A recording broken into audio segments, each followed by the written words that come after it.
اللہ سے دوستی لگاؤ، اور کتنا آسان ہے ساری زندگی کے گناہ کر کے اور ایک دفعہ کہہ دو یا اللہ توبہ، ایک قطرہ آنسو. یہ میرا کرتا ہے نا، اس کو دھونے کے لیے ایک بالٹی پانی چاہیے، کم از کم ایک بالٹی پانی چاہیے، لیکن 80 سال کے گناہوں کو دھونے کے لیے اللہ کہتا آنسو کا ایک قطرہ جو تیری آنکھ میں ہی رہے، باہر نہ نکلے، اتنا دے دے میں تیرے 80 سال کے گناہ دھو دوں گا. ایک آدمی کہتا ہے جی مجھے تو رونا ہی نہیں آتا. کئی لوگ ملتے ہیں کہ جی مجھے تو رونا ہی نہیں آتا، تو میں کہتا ہوں ہائے کر سکتے ہو؟ کہا جی ہائے کر سکتے. میں کہا یوں کہہ دے ہائے میرے اللہ مجھے معاف کر دے، تو تیری ہائے تیرے 1000 سال کے گناہ دھو دے گی، تیرے کروڑ سال کے گناہ دھو دے گی. دیکھو تو صحیح واسطہ کس سے ہے؟ کریم سے. مجھے بتاؤ میں ڈاکٹر مبین پہ ناراض ہو جاؤں، یہ مجھے منانے آئے تو میں اس کو ویلکم کروں گا یا دروازہ نہیں کھولوں گا؟ بولو کیا کروں گا؟ ویلکم تو نہیں کروں گا نا، میں کہوں گا جاؤ دفع ہو جاؤ، کیا منہ اٹھا کے آ گئے ہو؟ چلو ہم تو دوست ہیں. میری ماں ناراض ہو جائے، میں منانے جاؤں گا، منہ ادھر کر کے بیٹھ جائے گی، منتیں کروائے گی، پیر پکڑوائے گی، خوش آمدیں کروائے گی، پھر معاف کر. اور میرا اللہ کیا کہتا ہے؟ من تقرب الیہ، ساری زندگی شراب زنا میں گزار دی، دانت ٹوٹ گئے، بال سفید ہو گئے، کمر جھک گئی، اب اس کو خیال آیا توبہ کروں، لوگوں نے تانے دیے جا اب تیری توبہ، تو شرم نہیں آتی؟ کعبہ کے سنوں سے جاؤ کہ غالب شرم تم کو مگر نہیں آتی. تو اور کہاں جانا ہے؟ اور کہاں نہ کہیں جہاں میں اما ملی، جو اما ملی تو کہاں ملی. میرے جرم خانہ خراب، تیرے عفو بندہ نواز میں کدھر جائیں؟ ایک ہی تو جگہ ہے، 900 چوہے کھا کے بلی حج کو چلی، تو حج پہ تو جانا ہے، اور کہاں جانا ہے؟ کہاں جہاں معافی ملتی ہے وہاں جانا ہے. تم میں اتنے گناہ کریں کہ ایک ایک بال گناہوں میں جکڑا جائے، اور پھر ہم جا رہے ہیں. کہاں جا رہے ہو؟ کہ مسجد جا رہا ہوں اللہ سے صلح کرنے. تو وہ کہے گا یہ منہ اور مسور کی دال، اس عمر میں تیری توبہ. اور میرے اللہ کی خبر کیا آئی ہے؟ میرے اللہ کی خبر کیا آئی ہے؟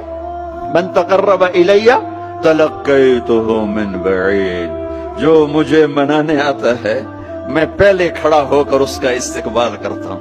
آ جا، تیرے تو میں نے اڈیکا ہیں، تو کدے آؤں ہوں تھی کتھے آؤں؟ آ جا میرا بندہ، تیرے واسطے تو میرے دروازے کھلے ہو جائیں. کدے نکل گیا ہوں، کتھے ٹر گیا ہوں، کہاں چلے گئے تھے؟ تلقیتہ من بعید. کوئی ہے بتاؤ، کوئی ہے ایسا؟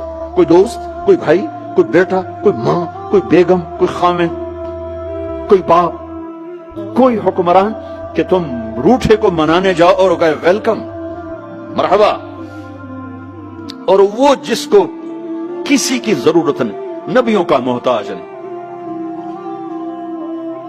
کسی کے سجدوں کا محتاج نہیں، فرشتوں کا محتاج نہیں، اس کو منانے جو اس کو تو ضرورت ہی کوئی نہیں ہے، پھر کیوں میرا استقبال کرتا ہے؟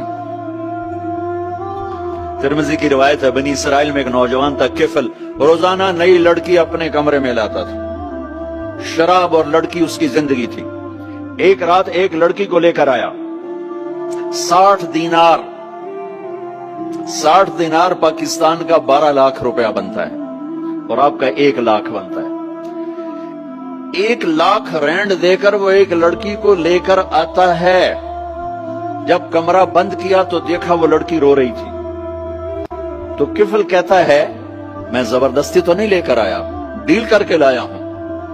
تو وہ روتے بولی کفل طوائف نہیں ہوں، غریب ہوں، مجھے غربت نے عزت بیچنے تک پہنچا دیا. میں کہا کرتا ہوں جب مالدار لوگ زکوٰۃ نہیں دیتے تو غریبوں کی بیٹیاں طوائف بن جاتی.